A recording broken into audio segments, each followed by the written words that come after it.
बिस्मिल्लाहिर्रहमानिर्रहीम। अस्सलाम वालेकुम। नजम सेठी 35 पंक्चर वाली सरकार को कौन नहीं जानता। नजम सेठी ने इमरान खान साहब के बारे में एक बहुत बड़ा दावा किया है। वो क्या दावा किया है उन्होंने जो है आप उनकी ज़ुबानी खुद ही सुन लीजिए। और इमरान खान के इस्तीफ़ा के बारे में उन्होंने जो है इस्तीफ़ा के बारे में बहुत बड़ी बात की है।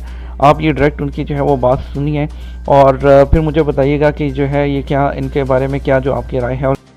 इमरान खान साहब की एक मीटिंग जारी थी जबकि उनको इतला दी गई कि शहबाज शरीफ साहब की बेल होगी। नवाज शरीफ साहब ना? शहबाज शरीफ, अच्छा जी, पहले की बात अच्छा पहले की पिछली बात, कि पहले शहबाज शरीफ साहब की बेल होगी। अच्छा तो मैं आपको बता दूं वो बहुत अपसेट हो गए। अच्छा खान साहब, उसके बाद अनाउंसमेंट हुई कि नवाज शरीफ साहब की भी बेल होगी। वो भी काबीना के इजलास में।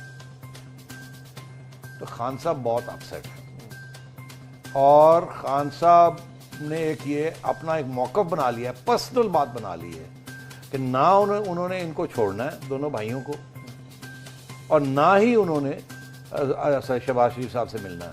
अच्छा जी, यहाँ तक कि मैंने मिलना भी नहीं है इसको मैंने छोड़ना नहीं है इन दोनों को। उसकी वजह से और बहुत सी दुश्वारी और प्रॉब्लम्स आ गए जो आगे हम डिस्कस करना चाहेंगे आज, जो आपने कुछ मेरे ख्याल एजेंडे पे रखे हुए आइटम्स।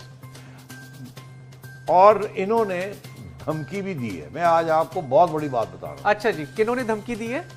खान साहब ने पहली दफा नहीं, दूसरी तीसरी दफा छोटी मोटी एक धमकी भी दी है। अच्छा जी, कि अगर मेरी बात नहीं सुननी और मुझे हुकूमत नहीं चलाने देनी और जैसे मैं चाहता हूँ मैं करूँ तो फिर चला लें आप।